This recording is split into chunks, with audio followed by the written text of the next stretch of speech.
Vishal Chhabra academy once again welcomes you all. हम लोगों ने 9, 10, 11, 12 की सीरीज स्टार्ट की हुई है जिसमें हम सारे चैप्टर्स कवर कर रहे हैं whether they are in syllabus और नॉट, राइट। तो हम लोगों ने 11 क्लास में 2 अभी पार्ट्स करे थे, चैप्टर 1 के पार्ट 1 एंड पार्ट 2। आज हम पार्ट 3 इसको करेंगे और वो कंटिन्यू रहेगा टेक्सोनॉमी के लिए। पिछली बार हम लोगों ने जो भी टॉपिक्स करे थे जिसमें हमें टर्मिनोलॉजीज भी मैंने सबसे पहले करवाई थी, उसमें सबसे पहले हम लोगों ने जैसे ये पढ़ा कि नॉमेनक्लेचर क्या होता है, क्लासिफिकेशन क्या होता है, सारी चीज़ें हमने कंसिडर करी थी, राइट। अब हम उसी का पार्ट आगे लेंगे जिसमें हम लोग क्लासिकल टेक्सोनॉमी और मॉडर्न टेक्सोनॉमी में सबसे पहले डिफरेंस करेंगे। तो the question number 1 arises, we have to write the difference between classical taxonomy and the modern taxonomy.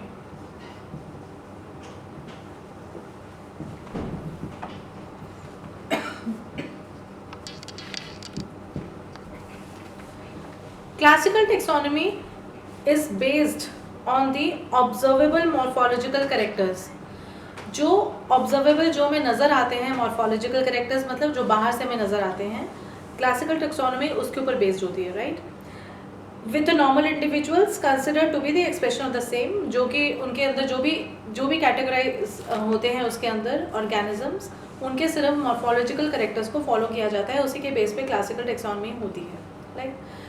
While their variations are believed to be imperfect expressions, जो उनके variations होती हैं, जो उनके अंदर changes होते हैं, mutations होती हैं, बदलाव होते हैं, उनको imperfect expressions माना जाता है। They are not considered to be perfect, means classical taxonomy was totally based on the morphological characters of the organisms, right? फिर ये है classical taxonomy originated with Plato। प्लेटो ने सबसे पहले करी थी। He was a, वैसे वो बहुत बड़े वो भी थे, philosopher भी थे Plato. Followed by Aristotle. Aristotle जो थे उनको फादर ऑफ जूलॉजी कहा जाता था, फादर ऑफ जूलॉजी कहा जाता था। फिर उसके बाद थियोफ्रेटस जो थे वो फादर ऑफ बॉटनी थे, और जो लीनियस थे वो तो हमने पिछली बार भी पढ़ा था कि वो फादर ऑफ टेक्सोनॉमी हैं थे, मतलब ठीक। And his contemporaries. Species are delimited on the basis of morphological characters, मतलब इसमें जो स्पीशीज हैं उनको बेसिकली सिर्फ मॉर्फोलॉजिकल कैरेक्टर्स के हिसाब से डिफ्रेंशिएट किया जाता है कि भाई ये पीले रंग का है और इसके ऊपर धारियां हैं, ये पीले रंग का है इसके ऊपर धारियां, तो they belong to the same species, right. Second चीज, only a few characters are employed to for the classification. कुछ ही कैरेक्टर्स देखे जाते हैं। अच्छा, 4 टांगे हैं, 4 टांगे, चलो जी एक ही कैटेगरी में आ गए, राइट। अ फ्यू इंडिविजुअल्स और their preserved specimens are used for study. कुछ ही इंडिविजुअल्स को कंसिडर किया जाता है या उनके स्पेसिमेन को फॉलो किया जाता है। इस प्रोसेस को टाइपोलॉजिकल कॉन्सेप्ट कहते हैं। टाइपोलॉजिकल मतलब पता है क्या होता है? जो टाइप्ड होता है, मतलब जिसमें 2-4 चीज़ें देखी और एकदम से अपना रिजल्ट बता दिया, तो उसको क्या कहते हैं? Typological concept. जैसे मैंने बच्चे की एक बार कॉपी चेक करी, फिर देखा ये तो ठीक ही करता है, अगली बार राइट मारते गए, लाइक दैट, ठीक। फिर है species are believe to be static या इम्यूटेबल, और जो स्पीशीज होती है उसमें स्टैटिक होती हैं, मतलब they are not ever changing. Immutable मतलब उसमें म्यूटेशंस नहीं होती, ठीक है, चेंजेस नहीं होते। फिर लास्ट बात, species is centre stage of study, its subunits are not important. Species को पढ़ लिया, ठीक है, उसके अंदर जो वेरिएशंस हैं, उसके अंदर जो सब यूनिट्स हैं, उसके अंदर जो कैटेगरीज हैं, they are not to be studied. तो ये सारी की सारी चीज़ें आ जाती है बेटा क्लासिकल टेक्सोनॉमी के अंदर, ठीक है। अब हम पढ़ेंगे न्यू सिस्टमैटिक्स या modern taxonomy, right.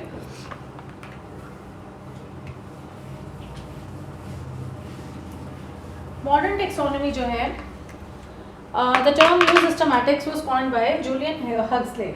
New systematics, ये मैं आपको सारी टर्म्स बता चुकी हूँ पिछली बार, अब इसलिए आपको बार बार देखने की जरूरत नहीं पड़ेगी। अगर फिर भी कुछ रह गया है, माइंड के अंदर नहीं है, तो मेरी लास्ट वीडियो में जाइए, यहाँ पे सारे जो टर्म्स हैं, टेक्सोनॉमी, सिस्टमैटिक्स, ये सब मैंने पिछली बार एक्सप्लेन करे हैं। तो ये क्या काम करा था इन्होंने? जूलियन हक्सले ने काम करा था, ये इसको कॉइन किया था, नाम दिया था। New systematics is the systematic study which takes into consideration all types of characters. New taxonomy में, न्यू सिस्टमैटिक्स में सारे कैरेक्टर्स को इन्वॉल्व किया जाता है, including those from classical morphology. ना सिर्फ उसमें वो क्लासिकल मॉर्फोलॉजी जो कि हमने ओल्ड मेथड में करी थी, क्लासिकल टेक्सोनॉमी में करी थी, वो भी कंसिडर की जाती है, इसके अलावा एनाटमी, एनाटमी मीन्स जो अंदर के हमारे बॉडी स्ट्रक्चर्स हैं, सिस्टम्स हैं, जो भी इंटरनल बॉडी जो है उसके बारे में। साइटोलॉजी मतलब सेल्स के बारे में। फिजियोलॉजी मतलब जो फंक्शंस वगैरह आ जाते हैं। बायोकेमिस्ट्री जिसमें कि आपको बताया था केमिकल रिएक्शंस ड्यूरिंग जो भी प्रोसेसेस चल रहे होते हैं उनको बायोकेमिस्ट्री कहते हैं। इकोलॉजी मतलब उनका एनवायरनमेंट जहाँ पे वो रहते हैं। जेनेटिक्स जो उनकी जीन्स चली जा रही हैं, उनकी म्यूटेशंस। और डेवलपमेंट, एम्ब्रियोलॉजी जो कि जाइगोट से लेकर एम्ब्रियो बनने में जितनी भी चीज़ आती है, इवन सेल से जाइगोट, जाइगोट से एम्ब्रियो, जितनी भी स्टेजेस आती हैं जिसको एम्ब्रियोलॉजी कहा जाता है, बिहेवियर तक, ये सारा का सारा जो है वो आ जाता है न्यू सिस्टमैटिक्स में या मॉडर्न टेक्सोनॉमी में। ओके, फिर ये है मतलब instead of a few typological specimens, जैसे कि टाइपोलॉजिकल नहीं है ये, मतलब टिपिकली एक स्पेसिमेन को 2-4 स्पेसिमेन देखे अपना हम लोगों ने बता दिया रिजल्ट, नहीं, this is not like that. We have to consider all these branches into the modern taxonomy, right.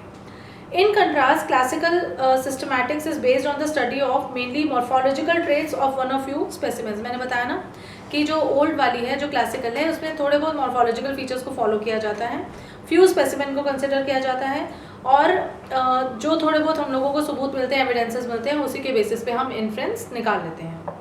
New systematics is also called population systematics. जो न्यू वाली है उसको हम क्या कहते हैं? Population systematics.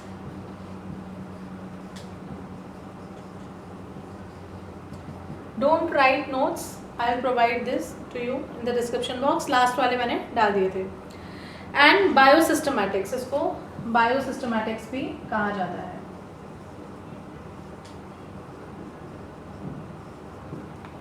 ठीक है, it strives to bring out evolutionary relationship among organisms। इसमें एवोल्यूशनरी जो आपस में कनेक्शन है, जो मैंने तुम्हें पिछली बार बताया था, जैसे कि आर्क्योटेरिक्स होता है, that is a connecting link between the reptiles and the birds, क्योंकि हमें पता चल रहा है कि उसका एवोल्यूशनरी एविडेंस क्या है, कनेक्टिंग लिंक क्या है, ये सारी की सारी चीज़ें न्यूज़ उसमें आ जाती हैं, न्यू सिस्टमैटिक्स में आ जाती हैं, मॉडर्न टेक्सोनॉमी में आ जाती हैं। ओके, अच्छा, अब हम पढ़ेंगे नॉमेनक्लेचर के बारे में डिटेल से।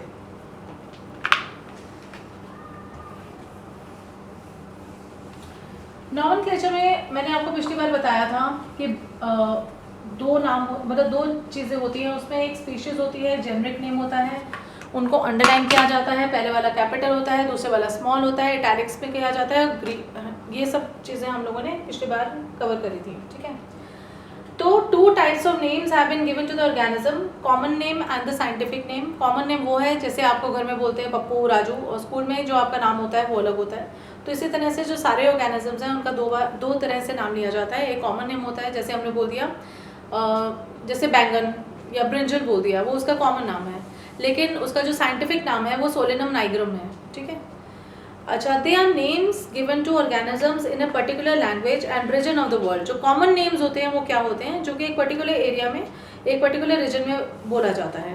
These are several types of names like English, Hindi, Gujarati, Marathi, Bengali, Tamil, किसी भी लैंग्वेज में हो सकते हैं। The names have been in use since times, कब से यूज होते जा रहे हैं। New names are added whenever outside organisms are introduced into the area. नए नाम भी दिए जाते हैं अगर मतलब कोई इस पे बीच में घुस जाता है, जैसे हम कहते हैं गोल बैंगन, लंबा बैंगन। ठीक है, तो vernacular names are usually single word names and are hence uninomial. Uninomial मतलब सिंगल नाम होता है, जैसे बैंगन है, ब्रिंजल है। ठीक है, तो ये सिंगल नेम है और वो वर्नाक्युलर नेम कहा जाता है, जिसको कि पेट नेम भी कह सकते हैं इन जनरल हम लोग अपनी भाषा में यूज करें तो। लेकिन साइंटिफिक नेम्स या टेक्निकल नेम्स क्या होते हैं? A scientific name is the one which is given by biologist, सबसे पहली बात, and is understood to represent a particular organism in every part of the world.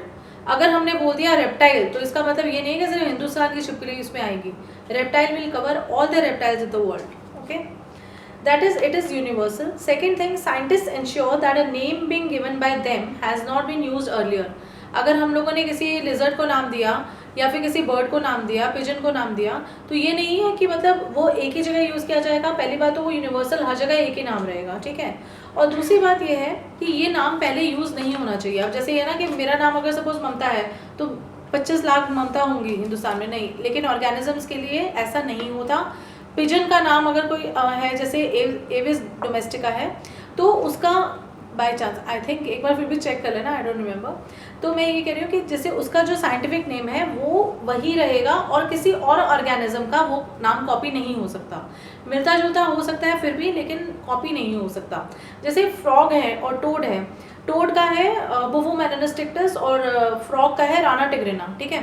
अब वो दोनों ऑल्दो एम्फीबियंस हैं लेकिन उनके नाम इंटायरली डिफरेंट है, ठीक है। एक उसमें फाइलम में होने के बाद भी उनका जो नाम है काफ़ी डिफरेंट है एक दूसरे से, ओके। तो the repetition is not allowed. This system of naming is known as binomial nomenclature, ये मैंने आपको उसका थोड़ा सा बताया था। The system was developed by Linnaeus in book, ये भी बताया था कि लिनियस ने ये बायनॉमियल नॉमेनक्लेचर किया था। और उन्होंने जो बुक लिखी थी फिलोसफिका Botanica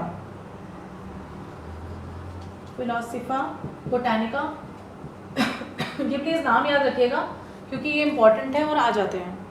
The technical names recognized internationally are the ones given by Linnaeus in Species Planetarum। उन्होंने एक और बुक लिखी थी, उसमें जो उन्होंने नाम टेक्निकल नेम्स दिए थे वो ऑब्वियसली इंटरनेशनली थे, और वो उसका नाम था Species Planetarum, ठीक है।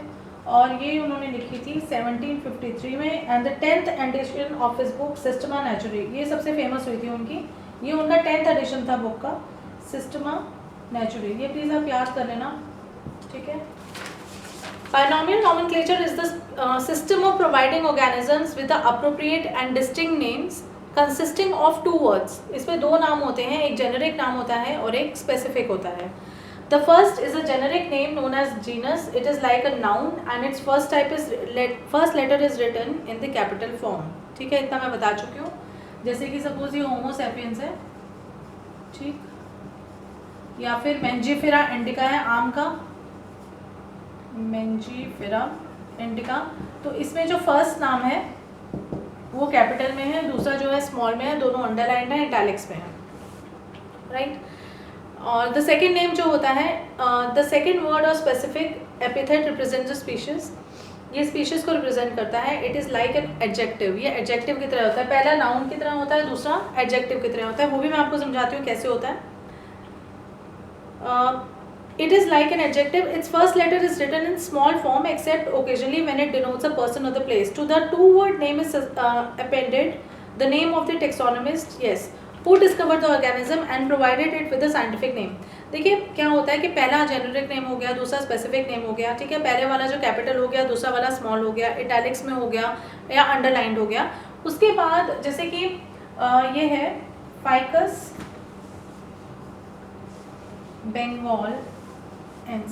बेंगोलेंसिस एल, इसका मतलब ये है मेंजीफेरा इंडिका LINN। जो थर्ड ये यहाँ पे लिखा जाता है वो साइंटिफिक नाम होता है, मतलब साइंटिस्ट का नाम होता है, ठीक है। जैसे Homo sapiens Linnaeus, right. The name of the taxonomist can be written in the full form या एब्रिवेटेड फॉर्म, किसी भी फॉर्म में लिख सकते हैं, फुल भी लिख सकते हैं और एब्रिवेटेड भी लिख सकते हैं, ठीक। Here the first word is generic, second is specific, while the third word represents variety। या तो वो variety बताता है mostly in the botanical literature, या फिर वो सब स्पीशीज बताता है zoological लिटरेचर में, ठीक है।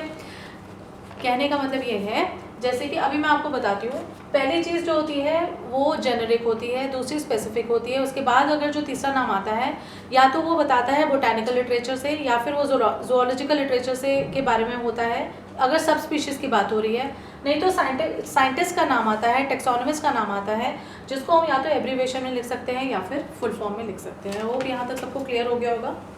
फिर है rules of binomial nomenclature. They are 5 codes of nomenclature, 5 codes हैं नॉमेनक्लेचर के, ये आपको याद करने पड़ेंगे क्योंकि ये थोड़ा सा याद करने वाला ज़्यादा है और समझने वाला कम है, लेकिन फिर भी आई ट्राई माय बेस्ट कि मैं आपको अच्छे से समझा दूँ ताकि आपको याद करने में थोड़ा ईजी रहे, ठीक है। There are 5 codes of nomenclature। पहला है international code of botanical nomenclature, international code of botanical nomenclature. Botanical मतलब प्लांट्स की स्टडीज, नॉमेनक्लेचर मतलब नाम, इंटरनेशनल कोड मतलब जो उनका इंटरनेशनल कोड है। सेकेंड है international code of zoological nomenclature, ICZN, ये आपको याद, इनकी फुल फॉर्म याद होनी चाहिए। फिर है international code of bacteriological nomenclature,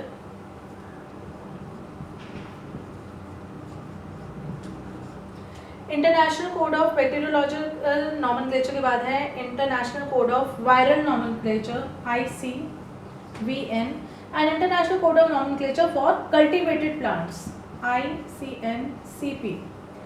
The rules formed under these codes as well as set by Linnaeus are as follows. अब जो Linnaeus ने बायनोमियल नॉमेनक्लेचर के रूल्स दिए थे वो दोबारा हम लोग पढ़ेंगे, उससे हमको क्लैरिटी बढ़ जाएगी. जैसे each organism is given only one name, her organism को एक नाम दिया जाता है, consisting of two names generic and specific. ठीक है, ये अब आपको बिल्कुल याद हो चुका है कि दो नाम होते हैं, पहला जेनेरिक दूसरा स्पेसिफिक. फिर है generic name is written first followed by the specific epithet. पहला जेनेरिक होता है, दूसरा स्पेसिफिक होता है, and then the name of the discoverer. फिर उसके बाद नेम ऑफ द डिस्कवरर होता है, वो फुल फॉर्म में भी हो सकता है, एब्रीवेशन में भी हो सकता है. ठीक, the first letter of generic word is in capital and the other is small. यहाँ तक सबको क्लियर है. अब है scientific name is printed in italics, उसको इटैलिक्स में किया जाता है. Its two words are separately individual underlined in handwritten description. अगर हमने हाथ से लिखा है, मतलब इटैलिक्स में नहीं लिखा, प्रिंटेड नहीं है, तो उसको दोनों को अंडरलाइन करेंगे.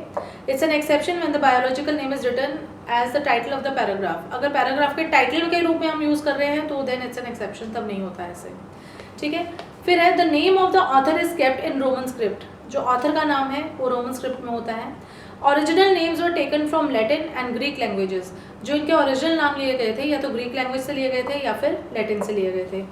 New names are now derived either from the Latin language और आर लैटिनाइज्ड. जो न्यू नेम्स हैं जो हमें उससे डिराइव हुए हैं वो हमारे लैटिनाइज्ड हैं या लैटिन लैंग्वेज से ही लिए गए हैं. This is because Latin language is dead and it will not change in form और spellings with the passage of time. क्यों? क्योंकि जो चीज़ डेड हो चुकी है वो चेंज तो हो नहीं सकती, तो इसलिए हमने लैटिन लिया, क्योंकि वो डेड हो चुकी है तो ऑब्वियसली उसका there will be no change, और वो हम चेंज कर नहीं सकते. Right, now the next is no names are recognised prior to those used by the Linnaeus in 1753 for plants in Species Plantarum. मतलब जब 1753 में स्पीशीज प्लैनेटोरम आई थी लिनियस की, उससे पहले जो है नो नेम्स आर रिकॉग्नाइज्ड, उससे पहले there is no recognition of the names. Right, and in 1758 for animals in the 10th edition of Systema Naturae. मतलब लीनियस से पहले 1753 और 1758 से पहले there were no names like that, no names were recognised like that. ठीक है, फिर है एडवांटेजेस ऑफ साइंटिफिक नेम्स. हम ये भोजोड़ा कर क्यों रहे हैं, क्या प्रॉब्लम है, why are we doing the scientific names. The thing is every species has a single and specific name in 2 to 3 words. सबसे बड़ी बात 2 या 3 से शब्दों में हम लोगों को काफ़ी चीज़ें समझ आ जाती हैं. Every organism has been assigned a scientific name irrespective of its importance.